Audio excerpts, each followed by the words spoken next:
Hi, everyone. Thank you for joining us over your lunch hour today for our webinar in sponsorship with EDR and the NSBA. My name is Emily Matler. I'm the WESC's Administrative Assistant. I'd like to give a big shout out to today's webinar sponsor, Peter Lucas Project Management. Our topic today is Queer 101, Introduction to Identity, Terms, and Allyship, presented by Wendy Li from Out Saskatoon. If you have any questions for her as we go through the presentation, please feel free to submit them in the Q&A box, not the regular chat box. However, do feel free to use that regular chat box to introduce yourself and tell us a little bit about your business. As always, this webinar is being recorded and will be available on demand viewing later today. You'll receive an email tomorrow with this link to the recording. And with that, I will pass it over to Wendy to now begin the presentation. Awesome. Thank you, Emily. Hi, everyone. Thank you for, again, taking time out of your workday, out of your lunch break, and sitting in on this webinar. Again, thank you so much. So let's get started, shall we? I'm going to share my screen, so just give me a moment while I get things organized on my end. Perfect. Awesome. So again, my name is Wendy Li. I use she, her pronouns. This presentation is called Queer 101, Introduction to Identities, Terms, and Allyship. So before we get started, I just wanted to acknowledge that I am on Treaty 6 territory, the traditional lands of the Cree, Saulteaux, Dene, Dakota, Lakota, and Nakota peoples, and the homeland of the Métis Nation. We give thanks for this land and for all it provides for us each day. We acknowledge our connection to the earth, sky, water, and all beings. We commit to learning and growing in positive ways so that future generations can thrive. We dedicate our efforts today to work in the spirit of collaboration and reconciliation. As a first-generation Chinese woman, it's an honor and privilege that I get to work, learn, and play on these lands. So just a little bit of information about Out Saskatoon. So we are located in the heart of Riversdale in Saskatoon. We have over a dozen social and support groups for all different ages and all different identities as well. So if maybe this is, you have a young one in your life, or maybe this is for someone in your work experience or whoever you're working with that is wanting to seek out some social groups within the LGBTQ community. We have a few ongoing every week, so just check us out on our social media or our website for more information for when do those groups meet, and also more information about the facilitators and groups as well. At Out Saskatoon, we also provide counseling and peer support. So if you are struggling with your identity or you are wanting to reach out support for an individual, we do have 3 counselors who are part of the LGBTQ community who can provide short-term counseling. All of our counseling services and peer support is free. We just want to be as barrier-free as possible. We also provide professional development training. So you're all in a lunch and learn right now, which is wonderful, but we also provide training for a lot of different areas as well. So my education team consists of 4 individuals. We provide training for schools, hospitals, healthcare professionals. We also do cultural programming as well, and also gender-based violence. So lots of training provided for folks. In our building, we also have another organization called Saskatoon Sexual Health, and I'm just going to type this into the chat. And it says that the chat is disabled, so I will hopefully Emily is able to check that out. Saskatoon Sexual Health is the other nonprofit in our building that coordinates and organizes all the sexual health clinics on the main floor. Again, sexual health is very important to normalize talking about, and also important to get tested to keep yourself safe and to keep your partner safe as well. A few more things about Out Saskatoon. On our website, we have what is called the Q list. So the Q list is a list of businesses, organizations, professionals that offer queer affirming care and that provide a safe space for queer and trans individuals. So for example, if you are working with someone or someone is looking for a barber or a hair salon to go get their haircut. But we all know this, that when we go get our haircut, it's always, they charge based on gender, which is very frustrating. So if any of you own a salon or, cut people's hair, maybe you should change your practice and it should be charged based on hair length and maybe what you're getting rather than your gender. So Again, we have a few salons and barbers on our queue list that charge based on hair length or based on what they're going to get rather than based on their gender. And we're going to talk about gender in a little bit as well. So that's a queue list. In a very quick nutshell. We also at Out Saskatoon we provide housing. So we opened up what we call Pride Home. Pride Home is Canada's first long-term housing for 2S LGBTQ youth. We house up to 8 youth in their homes between the ages of 16 to 21. And the idea of Pride Home is that it's an independent, youth-focused home. So it's up to the youth, whatever they want to do to transition to independent living. And that looks very different for each youth. So we just ensure that there is support services put in place to support that individual. Last thing, we have lots of events going on. I keep thinking it's June, but it's not. It's definitely August right now. We had lots of events going on in June, and we're going to still continue to have lots of events that are going to happen throughout the year. So if you want to volunteer or you want to get involved, participate, just check us out on our website for more information. I apologize. I might be muting myself a few times. I'm just getting over COVID right now, so my voice is a little raspy, so my apologies.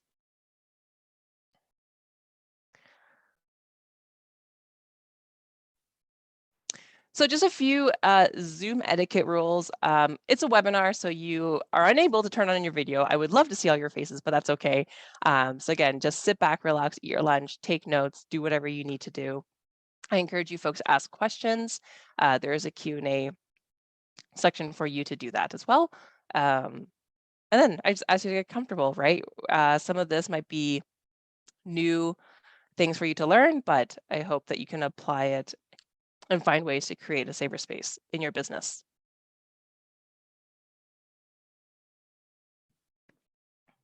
Okay, so just to dive right in, why does this conversation matter? Why is this conversation important that you folks are here learning about the queer community? Why are you learning about inclusive language?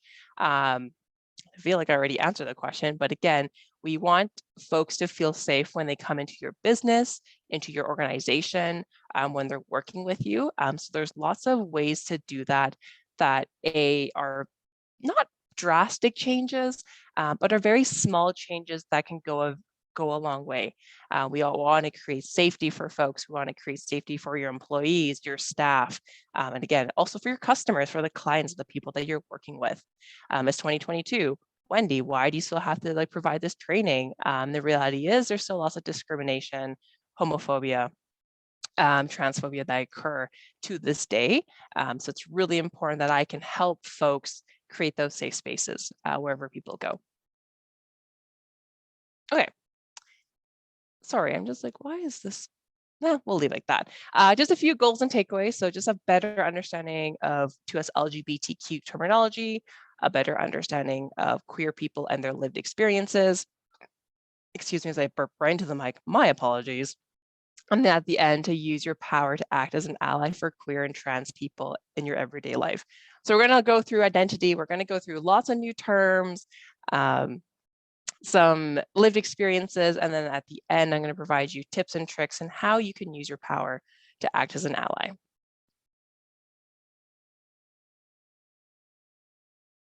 Okay, so just to dive in right away to proper language. So I've said the acronym in a few different ways. I said LGBT, LGBTQ. At Out Saskatoon, we use 2S, LGBTQ.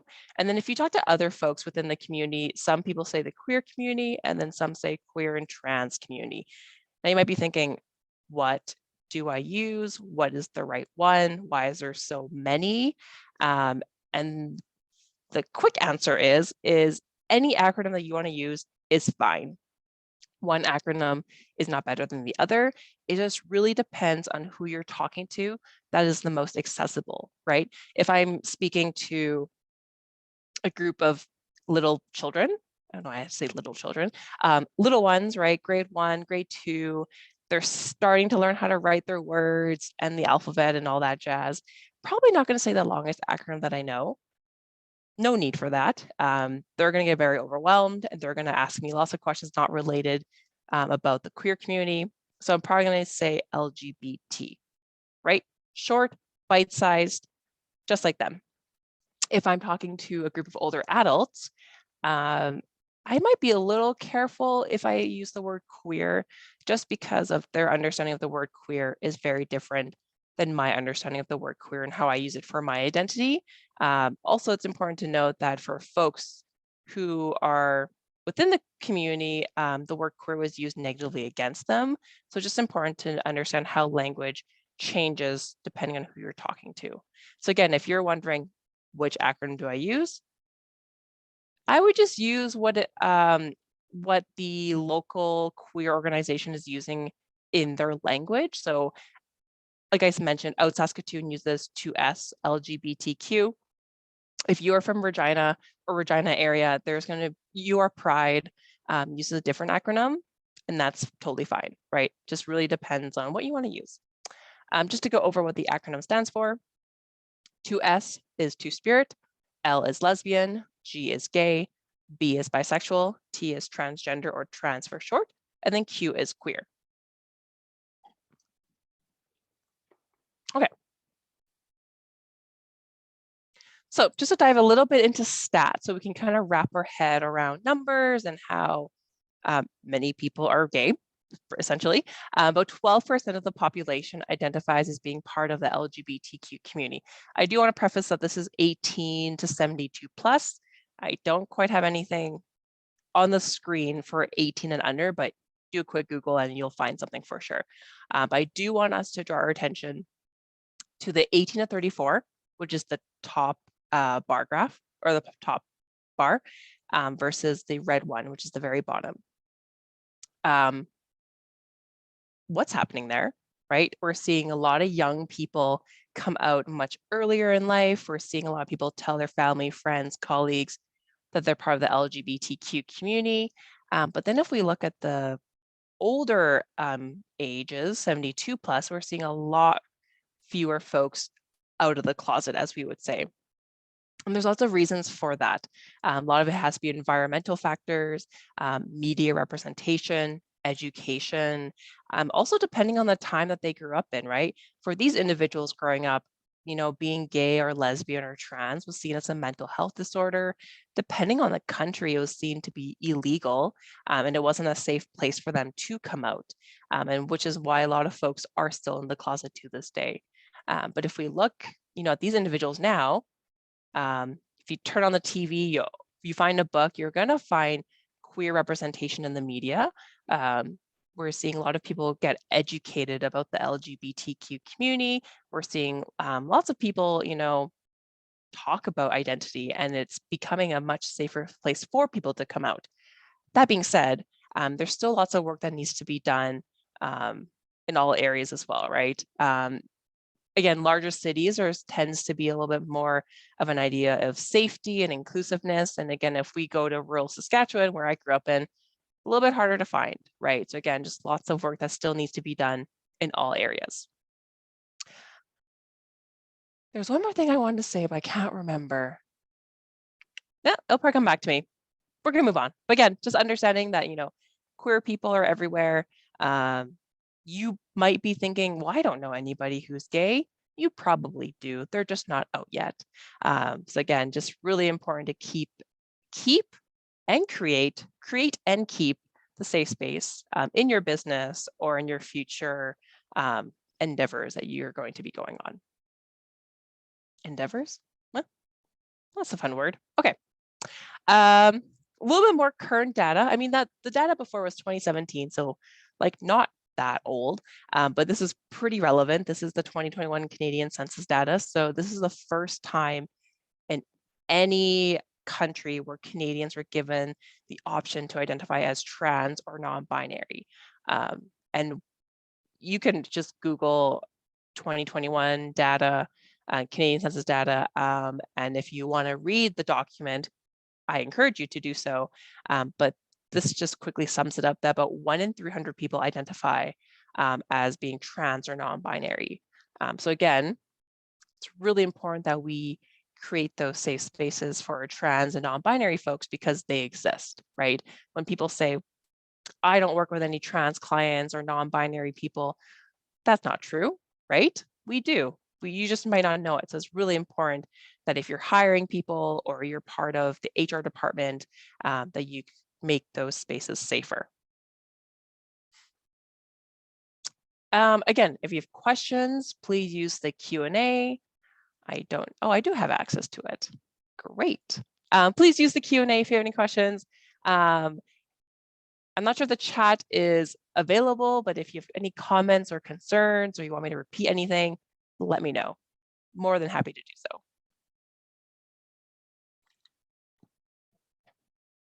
Okay. Oh, the chat is still not working. Well, so sorry, but we're going to keep going. Hopefully the host can figure the chat function out, but we're going to dive a little bit more into stats. So I skipped a few slides just because they might not be relevant, but just a few workplace experiences. 54% of LGBT people are not out within their workplace. Safety, right? If they heard a colleague down the hallway say a comment that's not quite appropriate, or that's homophobic or transphobic, they're probably not going to come out, right? Which is a shame because then they have to hide how they present themselves. They have to censor their language depending on who they're talking to. 36% fear they will lose workplace connections if they do come out, right? We all go to work because we hopefully all love our jobs. But we also, enjoy, hang out with our colleagues at the water cooler, going for coffee down the street. And many folks fear that if they do come out, they're not going to be seen as an equal, for one thing, or be invited to go for Thursday morning coffees or Friday morning brunches or things like that. So again, lots of people go through lots of hurdles or have to think of a lot of scenarios. Like, if I come out, is it a good idea? Am I still going to be accepted for who I am? Is my work going to be valued for the company? So on and so forth. Again, you might be thinking, it's 2022. But again, just the systems put in place that create not great work environments for some folks. 33, also the chat box is fixed. 33% of LGBT people have experienced bullying, isolation, and violence within the workplace due to their identity. LGBT people have higher rates of experiencing depression, anxiety, suicidal thoughts, etc., than a general population. And 41% of trans people have attempted suicide, compared to 20% of LGBT people, compared to 4.6% of the general population. So again, that last set should kind of like make you shift in your seat a little bit, like make you feel a little bit uncomfortable. But again, just really reinforcing creating safe spaces where you go. I do want to mention that not every single queer person is going to experience mental health issues. It's just the systems that are put in place that does not make them successful, right? So again, just breaking down those barriers and creating those spaces for folks. Okay. It's going to move some things around on my end. Perfect. Chat box is fixed, so feel free to introduce yourself from where you are. If you want to share your business and what you do, go for it. But if you also don't want to, totally up to you. So we're going to dive right into identity. So we're going to talk about who we are as people. We're going to talk about sex, gender expression, and sexual orientation. First thing I want you all to recognize right away is that all of these are separate parts of your identity. And what I mean by that is that they're not dependent on another part of your identity. Hopefully that made any sense. They're like separate parts of who you are, right? And so just keep that in mind. However, oops, that wasn't as dramatic as I wanted to be. However, society, really enforces this norm on us. They really like to tell us that you have to fit into a box. If you don't fit into a box, what's wrong with you, right? But it's also important to understand that this way that we view people is very colonial, right? We don't fit into boxes. There's about 7 billion people in the world. we all don't fit into boxes, right? We have to understand that we can be outside of the box. If you're within the box, that's fine, but understand that not everybody fits in these boxes and is totally okay. But because we live in the societal norm and this view of people have to be, we're going to quickly go through it, right? If you are assigned female at birth, based on body parts that you have, we automatically assume you're a girl, right? I've done this. My sister just had 2 kids. I lied. She had 2 kids within over 3 years. So a bit of a lie. But my first question I always asked her is hey, what are you having? Right? When really, I shouldn't have asked those questions because I'm assuming baby's gender before meeting the baby, right? We don't know the gender of someone until they tell us. So other questions I could have asked instead was hey, sister, what can I help you with? What supports do you need? Are you healthy? What can I do to support you through this 9 months of pregnancy? All that jazz, right? Instead of assuming baby's gender before meeting baby.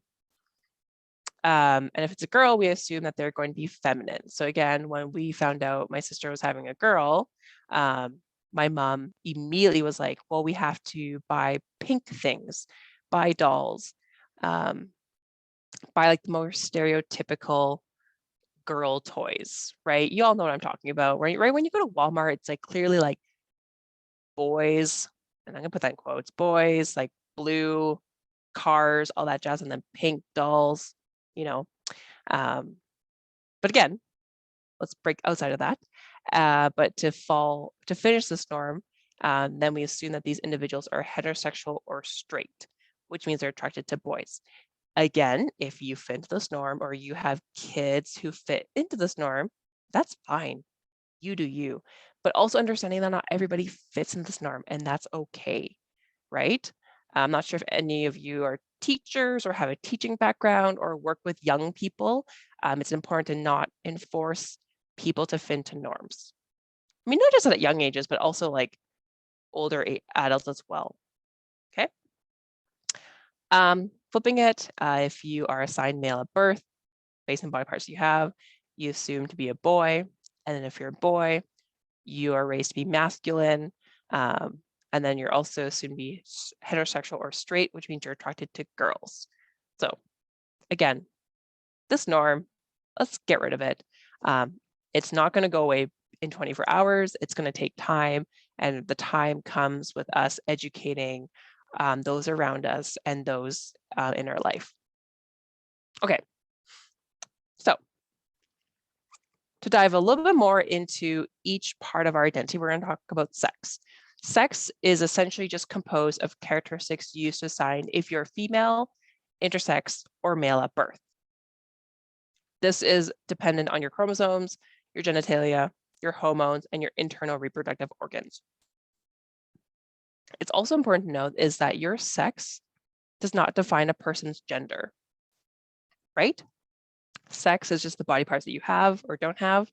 Gender, whole other conversation.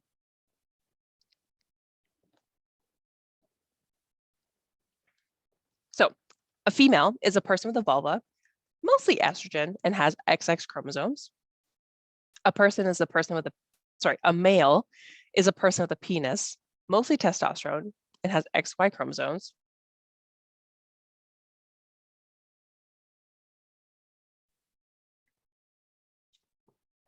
An intersex is a person whose sex characteristics don't quite fit into the binary of being male or female. They're intersex. This doesn't mean they're both male and female. That's not the language. It's just showing you that bodies are complex. I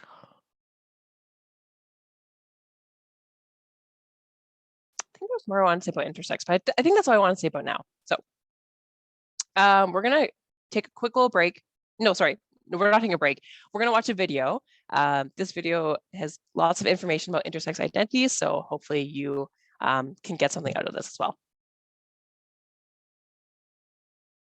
Raise your hands if you have testes.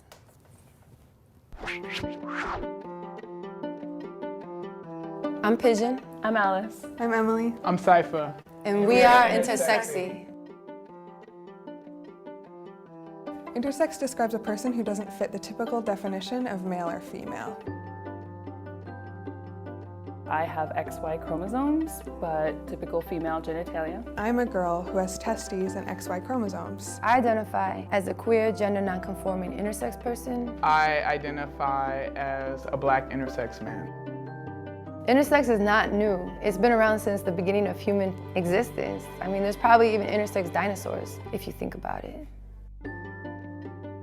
Transgender has to deal with your gender identity, whereas intersex has to deal with your biological characteristics. Often, intersex people get surgeries that they don't want, and transgender people have to fight for surgeries that they do want.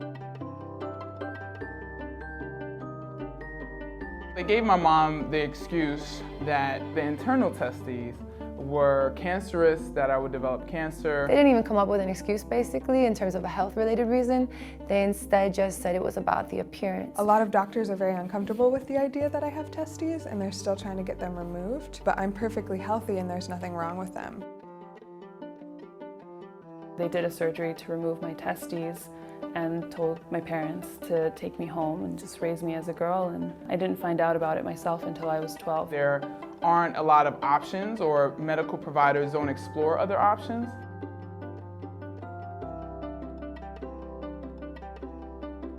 My mom would put me in dresses and she would be like, "Oh, aren't you so cute and you're so pretty?" And I would be like, "No, this is horrible." I was put on hormonal treatment, which consisted of estrogen and progesterone. I just wanted to belong. I wanted to fit in. I didn't want to be different. So even though I knew something felt amiss, I conformed.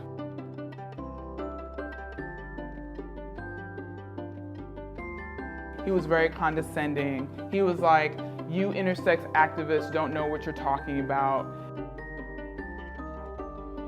It's difficult for intersex people to find each other because from an early age we're told not to talk about our bodies. I did feel like I was the only one. My doctors always told me there was nobody else like me, and so it just perpetuates a vicious cycle of shame and stigma that we can't break out of. I would tell another intersex person that you are worthy, you are lovable.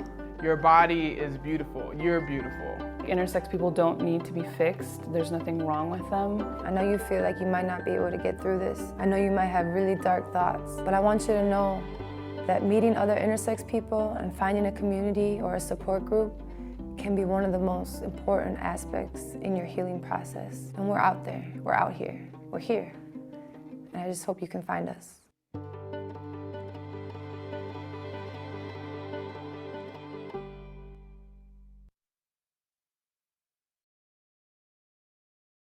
Raise your hand. The issues with having double screens, you don't know where you put everything. For those who are watching the recording, if the video is too choppy, just like skip over it. It's called Intersex 101 on YouTube. They'll pop up right away. So again, just to reiterate a few things. Again, sex is bodies, what we have or don't have. We already understand that bodies don't fit into one box or the other. There's also intersex. So again, just understanding that we all don't fit into a binary, right? Bodies don't fit into a binary. It's really important that we can start understanding that we're all very complex human beings. So that's sex. The next is gender. Gender is how a person identifies themselves. This is whether you're a woman, a man, non-binary, or another gender entirely. So right now, I want you all to, I know we've been taught for a very long time that gender is boy or girl, man or woman. But if we look at other cultures, and predominantly non-white cultures, they've understood for a very long time that gender is very diverse. It's very expansive. It's like a large universe, and you can pick and choose whatever you want, right? Other cultures understand that gender is not picking one or the other. It's infinite, right? So again, starting to unlearn that gender is not one or the other, lots of options, okay? Now you might be thinking, but Wendy, there's so many genders. What's the number? How many is there? What's all the terms? And I just want you to right away is that you can Google every definition in the world, right? There's no need to memorize what does gender fluid mean, what does agender, bigender, so on and so forth. There's no need to memorize that. That's what Google is for. For you to recognize is that gender, lots of options, more than a binary, right? Just understand that. So we're going to keep going. For a few more terms, and I want us to look at the term non-binary. So the term non-binary is when a person's gender doesn't fit into the gender binary of being a woman or a man, right? Someone who's non-binary is like, woman, that label doesn't fit for me. Man, ugh. I mean, that's my true feelings about men. Who knows? Doesn't really fit for me. But the term non-binary feels good. You also might have seen this term as ENBY. If any of you are on like TikTok or Instagram, all those cool social media platforms, that's another way that people talk about non-binary is NB. Essentially, someone who is non-binary doesn't fit into a gender box. They're a separate box. I know I mentioned before, like we don't put people in the boxes, but this might help you understand what non-binary means. Someone who is non-binary might use they, them pronouns. They, them pronouns, but doesn't have to, right? We're going to talk about pronouns in just a moment, but just also understanding that pronouns are very complicated in a sense, but someone who is non-binary may use they, them pronouns, might use a combination of pronouns. It depends on that person, okay? So if you are working with someone or is your staff member and they tell you their pronouns, I'm not sure how it would come up in conversation. What you would do in response is say, thank you for telling me, and then introduce yourself with your pronouns, right? It's also a good practice to start any team meeting, any staff meeting, whether you're doing introductions or not, to do name and pronouns and job descriptions or titles or however you structure your team meetings, right? Just normalizing talking about pronouns. Okay, so that's non-binary. We're going to jump to the top about cisgender and transgender. Cisgender, cis in Latin means on the same side of. So if any of you are taking Latin, kudos. Cisgender is when the person's gender that they're assigned with at birth, based on body parts that they have, is still the same gender they are right now. And I'll give you an example. I'm a cisgender woman.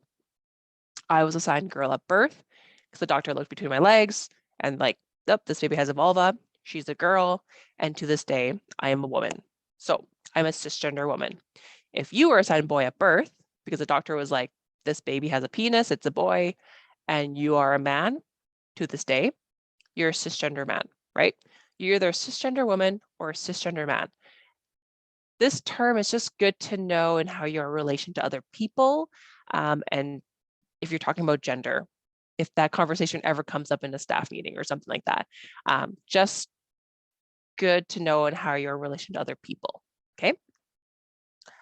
I don't recommend like introducing yourself to other people that you're a cisgender person because like there's no need for that. And sometimes it's like a bit uncomfy, like why are you telling me? Like unless you're talking about complexities of gender, again, in a staff meeting. I don't know why this would ever come up. Sure, but again, not when you're introducing yourself to someone for the first time. No need for that. Transgender, or trans for short. Trans in Latin means on the other side of, so that helps you. This is when the person's gender that they're assigned at birth is no longer the gender they are right now. So I'll give an example. In my hand, you can all see my hands, we have a baby boy. Baby boy assigned boy based on body parts that he has.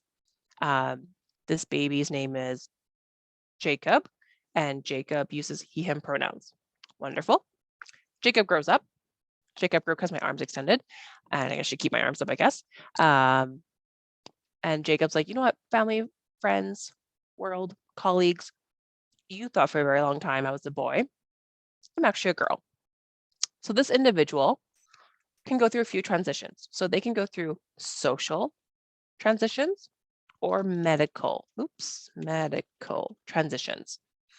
So a few examples of social transitions, they change their name. So maybe they want to go by Jill.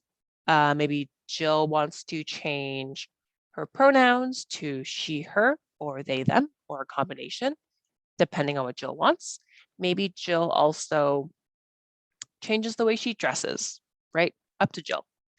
Jill can also go through some medical transition. So a few examples is they go through HRT, hormone replacement therapy, go through puberty blockers, has any gender affirming surgeries, depending on what Jill wants.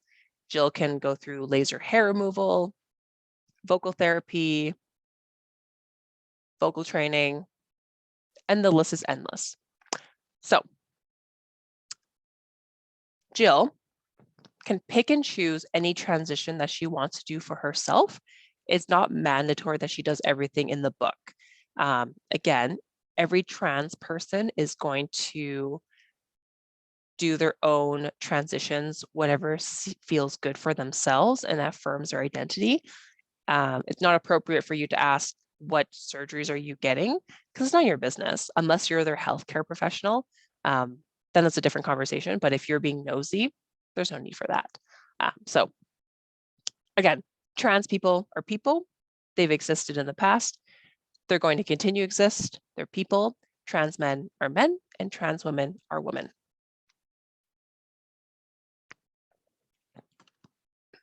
Are there any questions about cisgender, transgender, or non-binary? Feel free to use the Q&A or the chat. I have them both open, whatever makes you comfortable. You can also send them directly to me if you want that as well, and I won't mention who's asking it. So again, whatever makes you feel the most safe. And while you're typing, I'm going to keep going. The third is gender expression. So this is how you express yourself externally through your body language, not body, well, body as well, body language, clothing, makeup, hair, so on and so forth. Your gender expression, so again, how you express yourself, does not tell other people what gender you are. You might be thinking, well, yeah, that makes sense, right? But again, society always thinks that all women have to look and act and dress a certain way, and all men have to act and look and dress a certain way, right? Half of my wardrobe, actually more than half my wardrobe, is from the men's side at Value Village. Just because I'm wearing men's clothes doesn't make me a man, right? I'm wearing clothes that feel good, that just feel good and that fit for the most part, that fit, right? If we look at hair length, right? Again, we always had this idea that all men must have short hair and all women must have long hair, which again, at the end of the day, is just hair, right? Style your hair however you want. But again, we always had these assumptions that, oh, they have short hair, they must be a boy. That doesn't make any sense, right? If we all still had our COVID haircuts from 2020, I know, what a wild time. We would all have very long hair and we all don't become women, right? Because that's not how that works. So again, just understanding that how you express yourself does not tell other people what gender you are, right? Gender expression is also very complex because if we look at other cultures and religions as well, other culture and religions, men wear robes and have long hair and is in braids. So again, just understanding the complexities of expression. Okay. So we talked about sex, gender expression. Next is sexual orientation or romantic orientation. So this is a person's natural attraction to other people or to no one, right? We become very aware of who we're attracted to at very different ages and stages of our life. So some of you might already know who you love and who you want to be intimate with. Great. For some people, it takes some time, takes some 10 years, 20 years, 30 years. Just understanding that you're going to learn more about yourself as you get older. And if it changes, that's fine, right? That's who you are.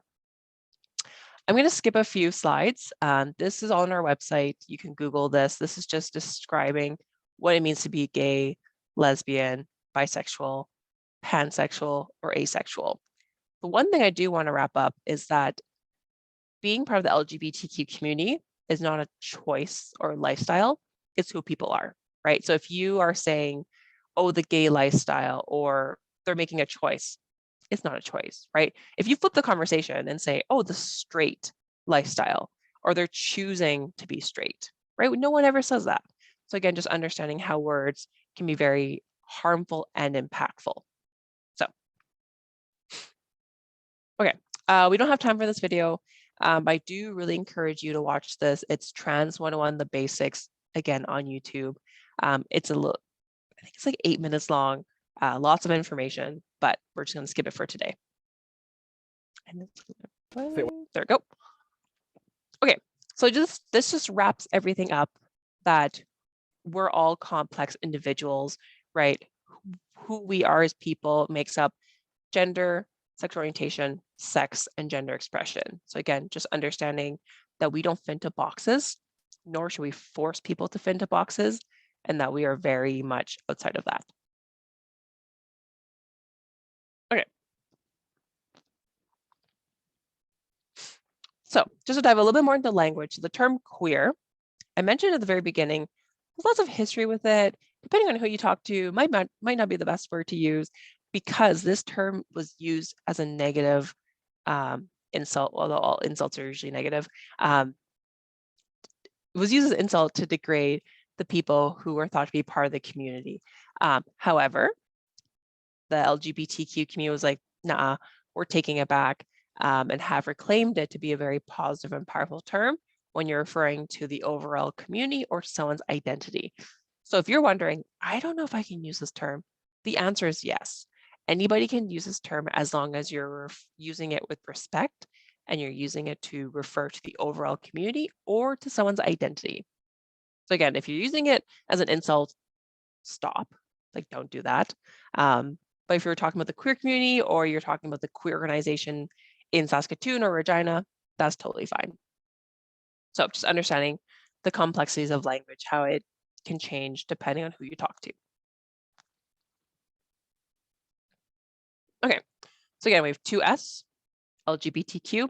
2S is two-spirit. So this is a term that only Indigenous people can use for themselves. This is when they acknowledge that pre-contact, so way before colonization, that people could be gender or sexual diverse. People who are two-spirit are seen to be very powerful people within their communities. They're seen to be as leaders, teachers, role models, and very well respected. This term was coined back in the 1990s in Winnipeg, so it's a pretty new-ish term. It's also important to know that the term two-spirit isn't recognized by every Indigenous language. So again, it's kind of is a very fluid term depending on the community that you're talking to.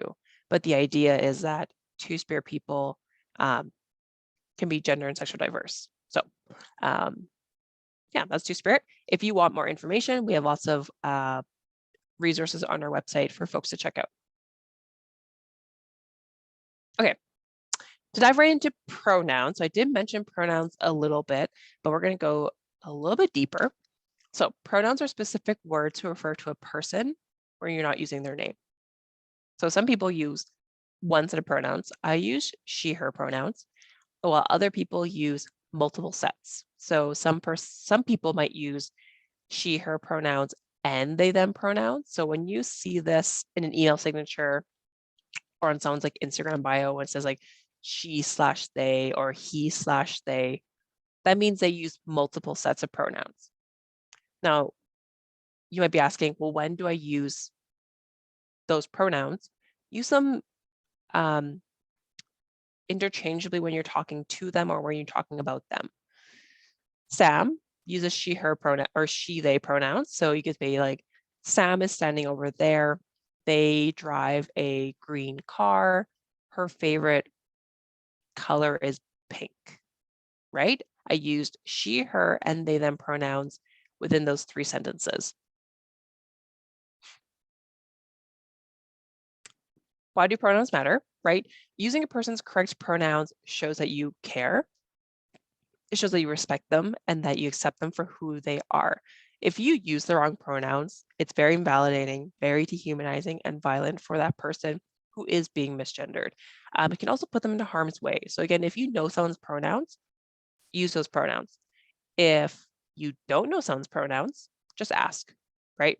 I really encourage you folks to, in future Zoom calls that you join, to add your pronouns to your Zoom name. It's so easy. You just click on your own little icon and hit the 3 little dots, you hit rename, and then you add your pronouns, and that's it. It's just normalizing pronouns very subtly as well.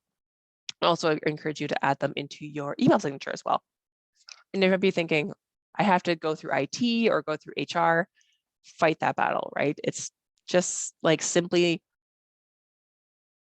it's like adding your job title to your email signature, just like simply also add your pronouns in, right? Just do it. If you don't know someone's pronouns, just ask, right? We've all been in that situation when it's like, it's too late to ask for someone's name. It's never too late to ask for a gentle reminder of their pronouns, because that person's going to be more, I'm not going to say forgiving, but that's not the right word I want to use. Not happy.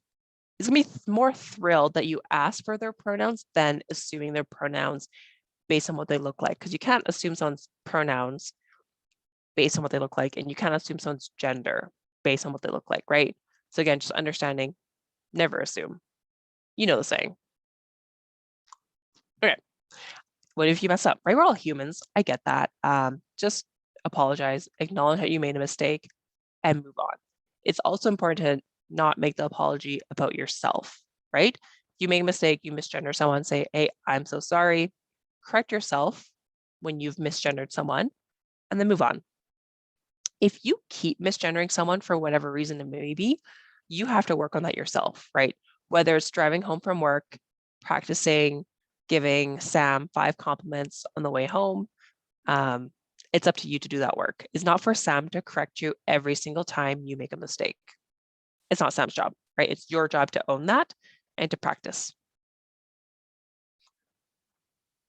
Well, while we're here, practice speaking out loud or muttering if you're in an office with other people with she, her pronouns.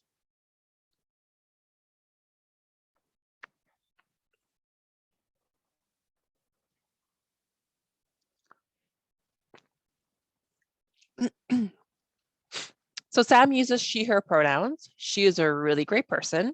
I will practice using her pronouns because showing Sam respect matters to me and to her. Oops. They, them pronouns. Give it a shot.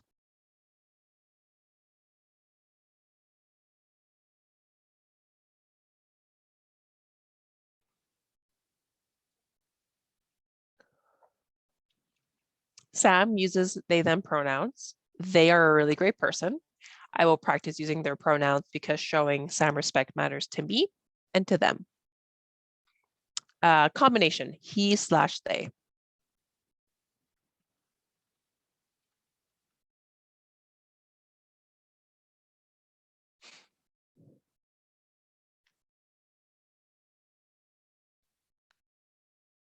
Sam uses he, they pronouns. He is a really great person. I will practice using their pronouns because showing Sam respect matters to me and to them. Perfect. If you are still wanting more practice, -18 pronoun game, again, on Google. It's a really great practice tool for like yourself. If you have any kids, young people, they want to practice pronouns. There's lots of different options. You're also going to encounter neopronouns, which are gender neutral pronouns that aren't recognized by another language. So a few examples are er, fair, zay them, zay their, just a few examples of neopronouns. Okay, I recognize we have 9 minutes, so we're gonna quickly get through lots of material. We are gonna skip a few slides, so my apologies. But if you wanna see me again, we're gonna be hosting a lunch and learn from Out Saskatoon in October, so stay tuned. But I do want to talk about some important things. So The next thing is dead naming. So dead naming is when you use the person's incorrect name. And the incorrect name is typically often the name that they are given at birth instead of using their current name, current and correct name. Now you might be thinking, well, who would do such a thing? And it's very interesting because depending on like paperwork, what your company or organization needs, there isn't usually an option for people to clarify what is their correct name versus what is their legal name, right? For paperwork and things like that, yeah, we get it. Like you need what's on their birth certificate or driver's license or health card. But again, the name that's on those cards might not be the name they want to go by. So again, if you are ever doing any paperwork intake and you need to ask for a legal name, add a section for what's the name that we can call you in like social settings, right? For like bank information and taxes and things like that, yeah, you need their legal name, but when you're talking to them in a social setting or like in Teams meetings, what name can we call you, right? And the only person that needs to know their legal name is people who do like the paperwork. Not everyone on the team needs to know what their legal name is, right? It's not anyone's business. So again, if you're ever in a situation, you call them by the wrong name, say, I am so sorry, make a note on their file that they go by a different name and see if you can make those changes within the system. Okay, so allyship. What are some things that you can do to wrap it up in 7 minutes? Really important to note that the word ally is a verb. It's not a noun. Being an ally takes action to support and uplift and amplify the experiences of voices of queer, trans, and two-spirit people. Again, it's not something that you are, but it's something that you actively had to do with your actions and your choices. I know Pride Month was in June, which is probably why I'm still thinking it's June. But Pride is the other 11 months of the year as well, right? Homophobia and transphobia does not stop at 5 p.m. That's not how that works, right? The work is ongoing and consistent. Consistent is ongoing. That's it. So some things that you can do right away is acknowledge that queer people make up about 10 to 20% of the population, right? Work towards not assuming that everyone you meet is straight or cisgender. So again, understanding that not everybody fits into those boxes. Use gender neutral language, right? Spouse, partner, folks, hey everyone, good morning team, nice to see all of you. Use correct name and pronouns, adding your pronouns to your email signature or Zoom name. This last one, being open to queer people about their personal lives and who they date and their identity. I'm not saying go ask someone in your life who's queer everything about their life. What I mean by that is, again, if they bring it up in casual conversations, don't make those faces or like be uncomfortable about it. Like really just be like, cool, like tell me more about your partner. Like what do they like to do? Things like that. Support folks who are coming out. If they are already out, just let them know that Out Saskatoon exists. There's lots of resources online for folks. Also just being like a person to talk to, right? Assess any policy and procedures for queer inclusion, assess any current knowledge levels, like who else needs to learn and what do they need to learn, assess any forms and programming. So I will give an example of inclusive forms in just a hot moment. I do want to point out a few things for actions that work. So a lot of these are repetitive in that, you know, introducing yourself with your name and pronouns, adding your pronouns to your email signature and your Zoom name, keep learning about the queer community, right? Learning, again, does not stop at 5 o'clock. It's ongoing. There's also like great books, resources, and documentaries available on Netflix and Crave. If you have those subscriptions, I recommend just do a little peruse tonight, not work time. Right, the last few boxes. Does your hiring and HR forms ask for gender based upon the binary? Two things. If it is asking based upon the binary, like get rid of that, but also asking yourself or your employer, why do we need to know gender and what are you doing with that information? Because if you're not doing anything with it, there's no need to ask for gender, right? And half the time people don't do anything with that information, so there's no need to have that on the intake forms or when you're hiring. When you're interviewing people, do you allow people to clarify their correct name versus what is on their ID? So like I mentioned before, dead naming. Again, what is on their legal name or legal like identification might not be the name they want to be called. So again, just allowing people to clarify that if they so choose, because it's hard to bring it up on your own if you're trying to impress at a job interview or you're signing paperwork and you're like, oh yeah, by the way, don't call me this name, please, but like call me this name. So just again, allowing that space for people to take up if they need, not take up, sorry, allowing that space for folks if they do need to have that conversation. Okay, inclusive intake form. So this is for healthcare. I do recognize that there's some people who work at clinics. So this will be very helpful. So again, you need to have the date, makes sense. Your sex. So again, just having male, female, and intersex, right? Again, not everyone's going to know if they're intersex, but you're not confusing sex and gender, because gender is, again, lots of options, lots of ways your gender can be, and leaving that blank allows people to write in what their gender is. Same with pronouns.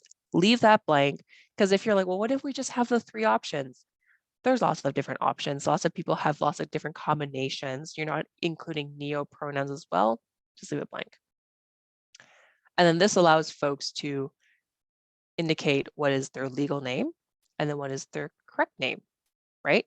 For some people, if they leave it blank because they don't understand the difference, you can probably go with your gut that the name that they want to be called is their legal name. But if someone sees this and they're like, perfect, because the legal name is not what I want to be called, they're going to fill that out. So again, this is used at a clinic in Saskatoon already. Feel free to take it, modify it however you think fits best for you. Washroom signage. So again, if any of you work in a building that has single stall washrooms, there's no need to gender them, right? There's no need to be like, well, this is for the men's and this is for the women when they're all single stall toilets. Just make them gender neutral, right? Anybody can use it. And the signage is very important in how you indicate that. This is really great. It just shows you what's inside, urinal, toilet, great. Or if it's, accessible, toilet, sink, perfect, right? Understanding how signage is very important. When you're greeting customers or large groups of people, right? There's no need to say, hey, ladies, just drop it. There's lots of other alternatives like, good morning, folks. Hey, everyone, what can I get for you? Nice to see you. Have a great night. Some of you might be thinking, why say hey, guys, as gender neutral? Again, for some people, that's fine. But if you're doing it to a group of people you don't know, it might be a little bit more challenging. A few language tips. So don't ask, what are you? Very abrasive. Just say, hey, what's your name? Can I get your pronouns? Mine are so-and-so. Language within the queer community is always very interesting, that it's very complex. Some language will affirm other folks while others it won't. So again, just being mindful of that, say transgender or trans. If someone's intersex, we don't use this outdated term for people. But when we're talking about people, use the term intersex. Don't add the ED at the end of the word. If you add the ED at the end of the word, it makes it sound like a choice, and it's not. So drop the ED. Ashley is a woman, not Ashley identifies as a woman. Just that's who Ashley is. If someone changes their pronouns, just say, oh, Sam uses they them pronouns now. That's it. Easy peasy. For any of you folks who are providing services or your first contact, just how can I help you, right? Drop the ma'am or sir. There's no need for honorifics. It's more uncomfortable when you get it wrong. Just say, how can I help you? If you're trying to get someone's attention, just, hey, you, or excuse me, make this more polite, you in the blue shirt, right? I know lots of conferences and festivals are happening now. So if any of you are in charge of main stage events, good morning, good evening, everyone. Good morning, good evening, all. How are you all doing, right? Ladies and gentlemen sounds very formal. It's really reinforcing the binary again. So just drop it. Again, front desk, hey everyone, hey folks, what can I get for you? That's it. My references. Here's my contact information. So if you do have any questions, comments, concerns, I know some of you have already left yet, but this is my contact information. I really encourage you to reach out if you need any support, if you need any consultation. I'm more than happy to help out in whatever way I can. My direct extension, if you do want to have a phone call conversation, I'm more than happy to do that as well. I'm going to stop sharing my screen and I'm going to hand it back to Emily.